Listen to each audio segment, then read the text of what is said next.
Retro. Hello there.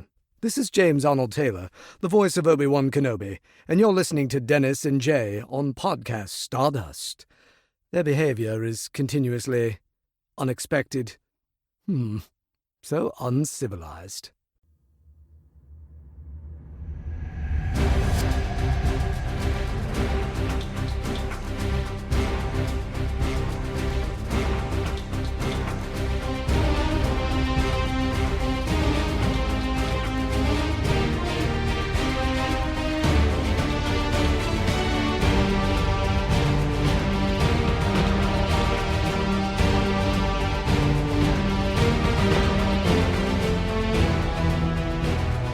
Welcome to Podcast Stardust. This is the fully armed and operational podcast dedicated to Star Wars news, reviews, and discussion. I'm Dennis Keithley.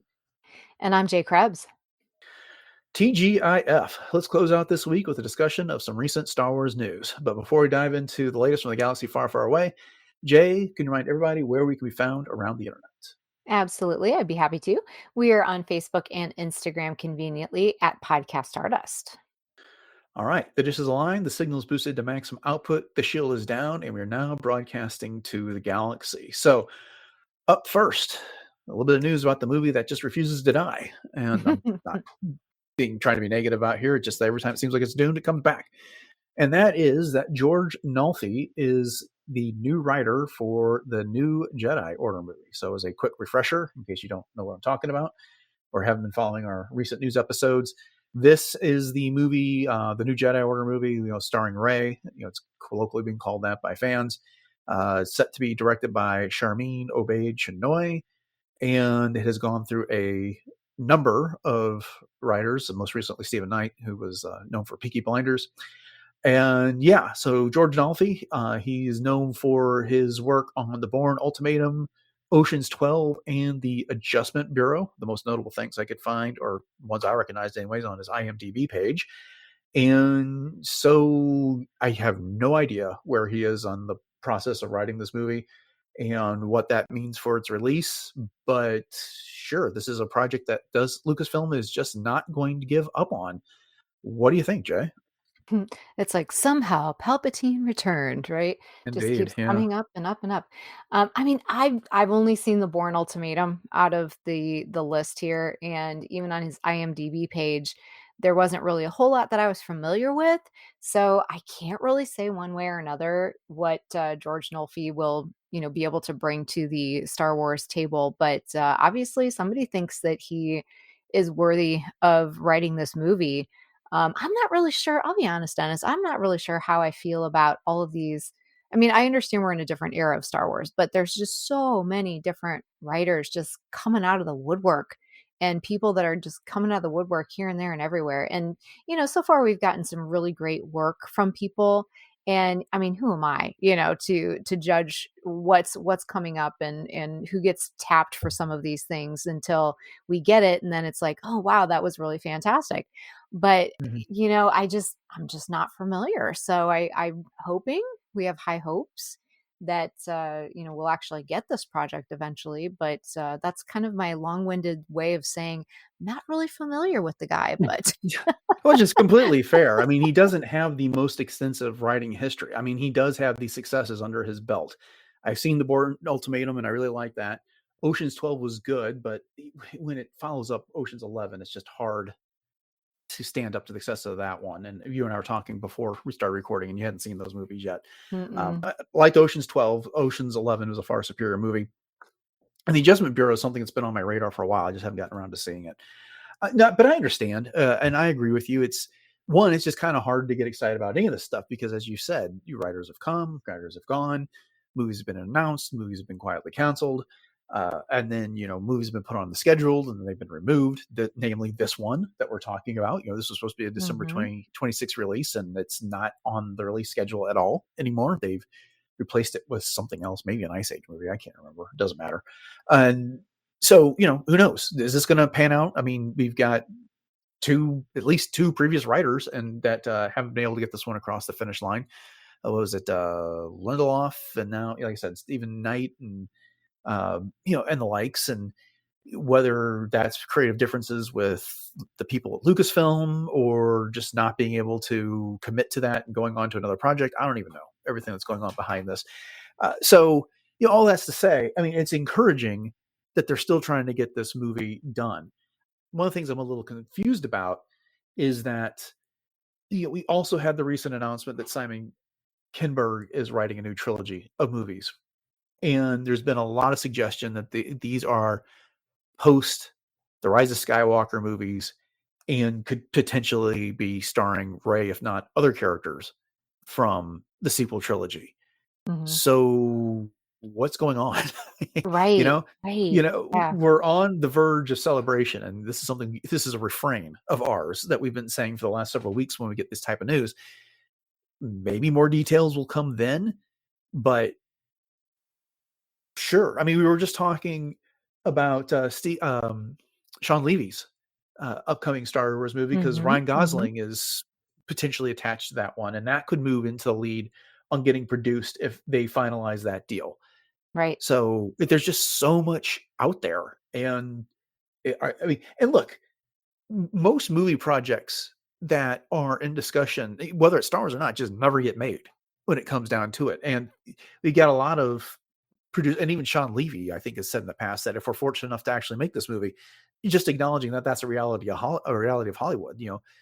Movies get pitched to studios, they get actors attached to them, everything seems to have a green light, and then it suddenly doesn't happen for one reason or another. Realities of the project change, but we'll see on this one. Yeah, I mean, I've often likened it to, the whack-a-mole of Star Wars movies, but it's almost starting to feel like bobbing for apples anymore, And it Right. seems like, I don't know, back in the day when people had projects that they were doing, it was full speed ahead. There was a definite direction, there was a definite goal in mind, and it's like we're throwing darts. Yeah, and not really making it's whatever sticks at this point. And I get Well, it. It's a business. Well, there's that, and we're also living the age of the internet now, and especially Mhm. when there's more access than ever.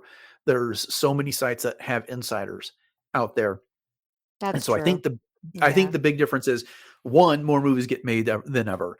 Two, for everyone that gets made, there's a bunch of scripts and projects that are in development hell that are never making off the ground, and then three, because there is so much access out there, we hear so much more about things, sure. and if you listen to enough podcasts, read enough books, enough stories on magazines, and you go searching, you can find stories about all kinds of movies that had all kinds of big name actors and directors attached to it that just did not happen for one reason or another.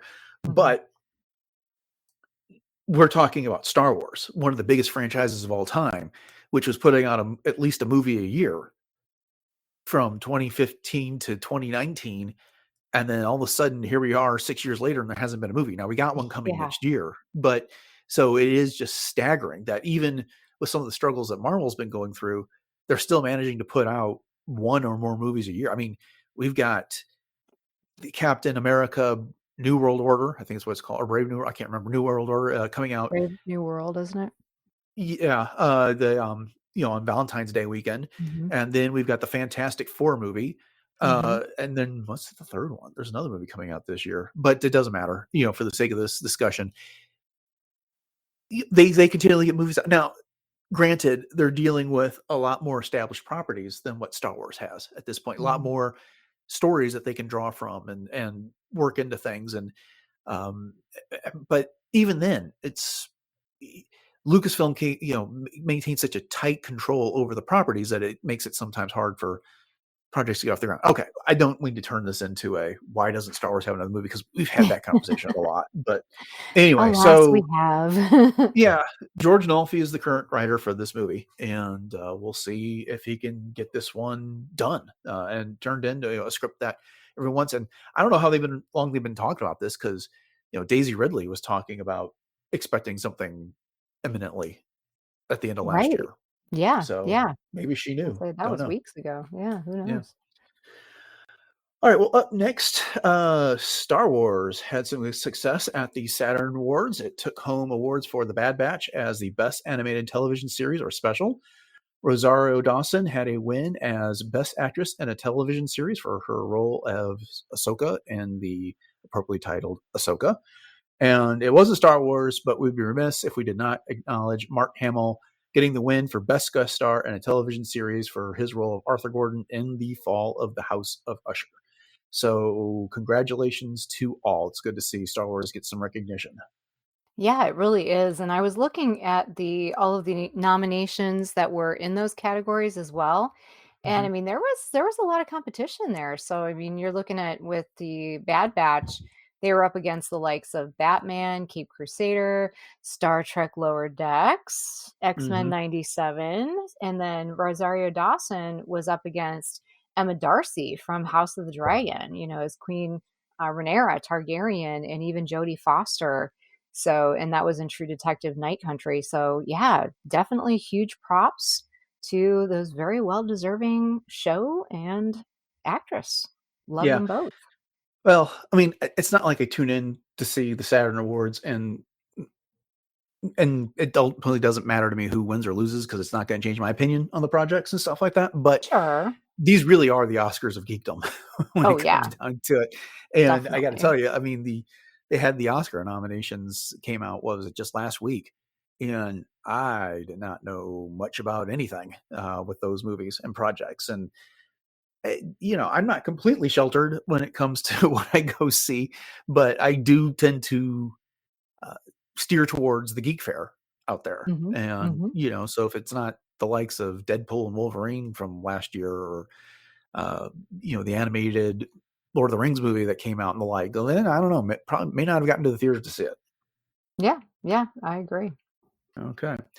Well, speaking of the Bad Batch, great transition we got here. Yeah. This is a bit of news that you and I have kind of known about for a while. We were just waiting for an official confirmation, and we finally got it. The Bad Batch are returning in a new novel called Star Wars Sanctuary. It is being written by Lamar Giles, and it will be released on August 5th of this year. And again, Lamar Giles' previous Star Wars experience can be summed up as from the story of 20 and Out, from a certain point of view, Return to the Jedi. And if you don't remember that short story, it was about the Death Star gunner who had 7 days till retirement. I remember us Yes. talking about the show, and he had the great idea of once he got out of the service, he was going to make his fortune selling safety rails to the Right. Empire for their Death Stars and Star Destroyers and the such. So a bit of a comedic slant to that one. Of course, we all know what happens to him because Hmm. the rebellion attacks before he can get out, and he was on the Death Star, so probably didn't make it. Yep. But anyways, this book will be set during the events of season 2 of the Bad Batch. There is a great summary you can find on StarWars.com, but even shorter summary is that the story is going to center on Hunter, Wrecker, Tech, and Omega as they work with treasure hunter Fee Genoa on a plan to help rebuild Pabu after that tsunami that struck it. And as they go to get some resources, they're attending some sort of an auction, but Fee's droid ends up blowing their cover.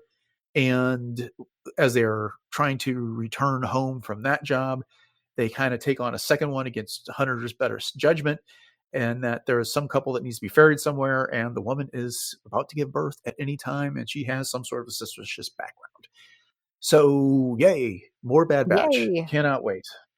Absolutely. Yeah, I keep seeing this one popping up left and right. The cover is Mhm. beautiful. It's so wonderful. And I was looking to see as well for the pre-order. It's a pretty hefty novel. I mean, it comes in at 304 pages. So, I mean, it's not Yeah. just going to be something that you can, I mean, I'm sure it'll be a great read and something we probably won't want to put down once we start. But I mean, 304 pages is pretty substantial when it comes to, the heft of a story.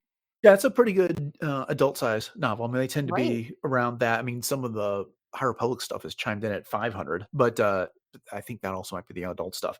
And I did check. Lamar Giles is largely known for his young adult work, but this is being put out by Random Worlds Press, which is the, I think, arm of Del Rey that does adult books. So it's not going to be an adult novel, which, okay, cool. Could be. Could have been, I should say. And yeah, I mean, that Lamar Giles story from a certain point of view, I mean, it really was to tell a comedic story. It wasn't bad. It was not my favorite from that collection, but this is cool. It's interesting to see that that's the angle they went with. And hey, we get Tech back, at least for this Yes. story. So I I'm thankful thought for of that. you Yeah. exactly when I saw that. And, it sounds like from the way that this is teased, is that there could potentially be even more novels that come out of this era as well, because Giles was saying, that this is rich with storytelling. So Oh yeah. if it's not him that's going to necessarily write the book, it may be something along the lines of the High Republic, where we get several different writers that pick up a pen and tell us a story. Yeah.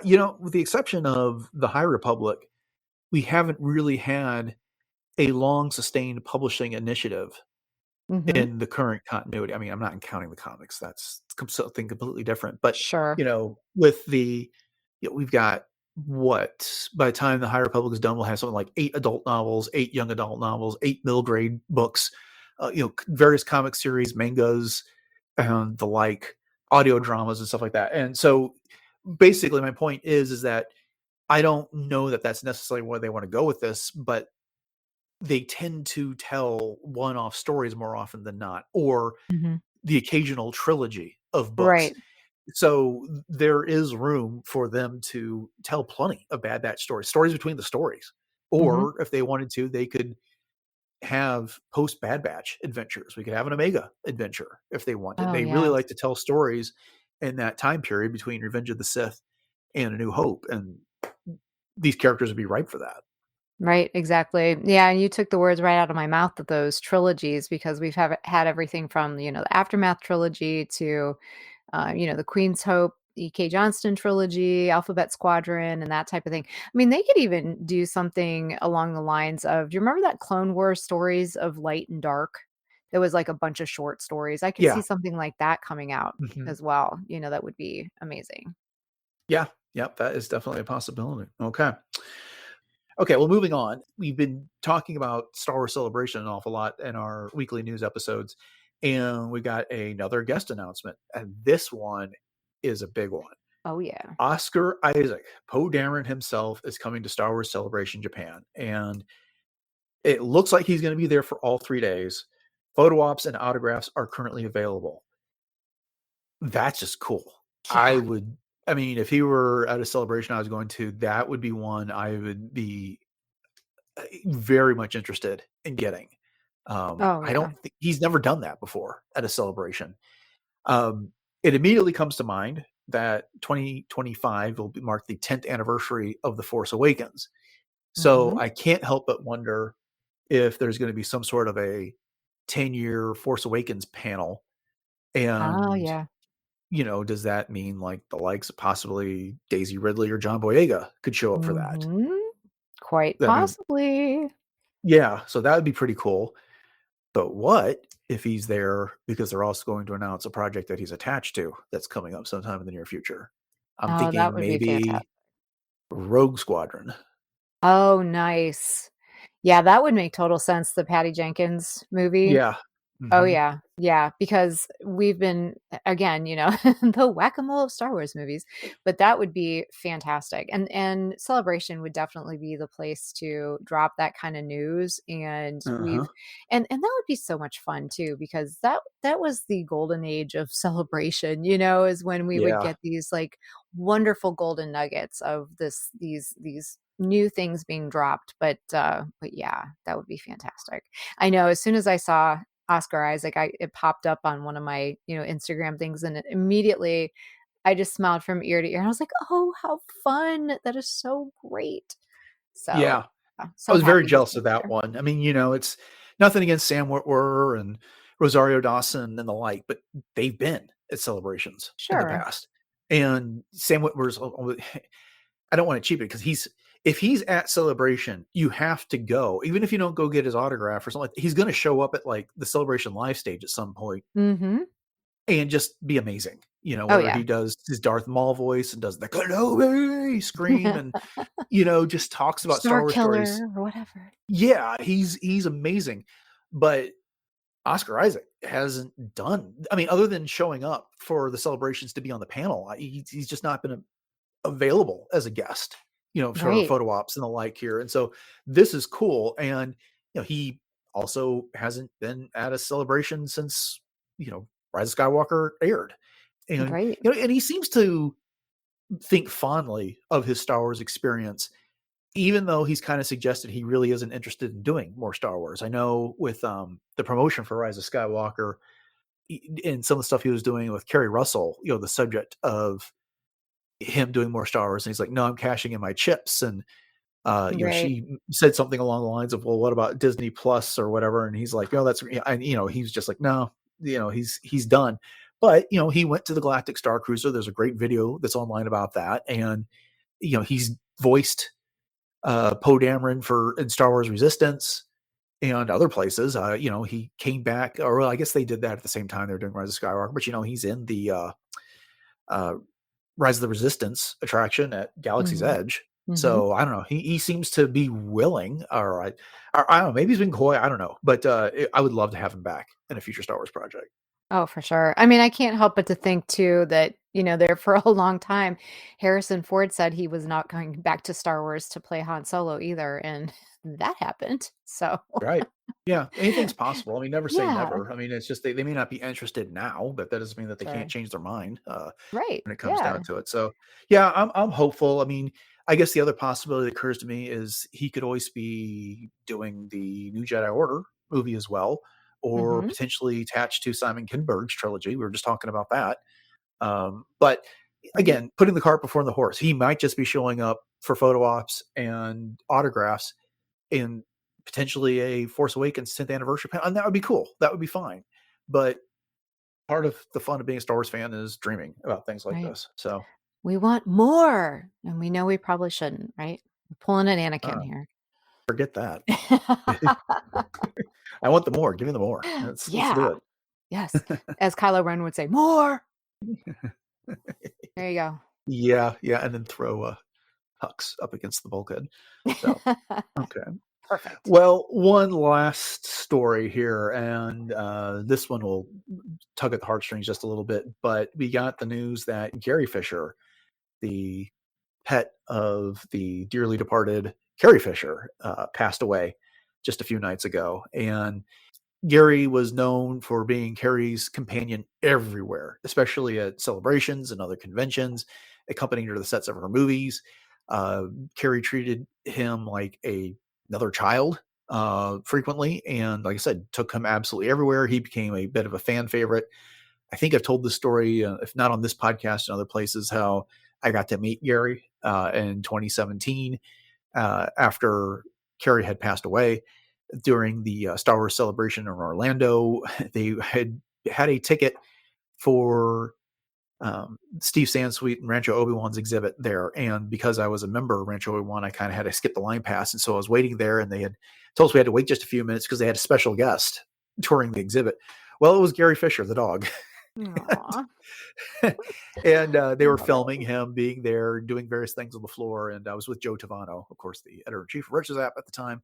And so we were waiting there, and Gary just kind of wandered right by us there. So we got to see Gary up close and personal in that way. So yeah, we've got pets, we've got dogs, and it's Mhm. always tough to lose one of those. We know that Carrie's former assistant adopted Gary after her passing and moved him to Florida. And, Gary was 12. So it's, Right. that's a full life in dog years. Yeah, for sure. I mean, his iconic little visage with his tongue always sticking out, will Hmm. forever remain in our hearts. He even had a Instagram page, for himself and a little profile and everything. And I know there was a lot of people that had left condolences that, as I was going through those, that are people that I know personally through either cosplay or just names that look really familiar. Cat Tabor was one of those, for example, that was, leaving some condolences, and so it's, yeah, he's such a good boy, and, so hopefully he's getting some scritchings up there in heaven. Indeed, indeed. Well, now he's crossed the Rainbow Bridge. I hope he's reunited with Carrie, and they are both happy. Of So, course. our condolences to everyone. All right. Well, with that, just want to thank you all for joining us for another episode of Podcast Stardust and our continuing look at Star Wars news on a weekly basis. We hope you've enjoyed it. And if you want to get our weekly take on the news, then make sure you've hit that subscribe button on your podcatcher if you haven't done so already. And then we'd appreciate it if you do all the appropriate podcast things like, rate, subscribe, and all that. And, that helps us get noticed by others. And if we do get good reviews, I try to get those read on the podcast. So, you want to hear your name called? Leave us a review. Love to talk about it. And then if you want to find more episodes of the show beyond the 100 or 200 that your podcatcher is likely to carry, head over to richardsat.com, where the entire catalog of 800 plus shows is available, as well as some other great podcasts on the network, including Agents of S.H.I.E.L.D. Case Files, Animaniacast, Brews and Blasters, Dork Lair, Doomcast, Enjoy Stuff, Love, Death, and Robots Plus, Superhero Suite, and Warp Trails. Jay, you remind everybody else what our social media contacts are and the other homes that we happen to have on the internet. Absolutely. So you can always find us on Facebook and Instagram conveniently at Podcast Stardust. And we do have our Pinterest page with lots of boards of all kinds of fun Star Wars things to check out. And then we do have 2 YouTube outlets. So we have our traditional YouTube as well as YouTube Music. So you can head over to both of those, subscribe, share those out. And it's always fun to just, have on in the background when you're cleaning your house too, just saying. And then we also have our TeePublic store, which the link for that is in our show notes. And we do have 7 different show logo designs available on all kinds of Podcast Stardust goodness, from t-shirts and sweatshirts to coffee mugs, even baby onesies, and pretty much everything in between. So make sure you check that link out in our show notes. And every purchase does help to support the show. All right. Remind everybody what you got going on in cosplay. Yeah, absolutely. So you can always check out everything I'm up to over on my Instagram, which is at j.snipscosplay. So right now, kind of in a lull, but things will be amping up here, especially in March. I have a couple of events coming up in Ohio here with Fan Expo Cleveland coming up, as well as a couple of other appearances. And so, until then, you can just go to Instagram, j.snipscosplay. Okay, upcoming on the show this Monday, we'll be getting back into the Clone Wars with a look at episode 20 from season 1, which is the Innocence of Ryloth. And then on Wednesday, we are talking some more Star Wars fashion and lifestyle products in a segment hosted by Jay called World Between Worlds. So make sure you check both of those out. With that said, thanks for listening to episode 845 of Podcast Stardust, everyone. Have a great weekend, and until next time, may the Force be with you.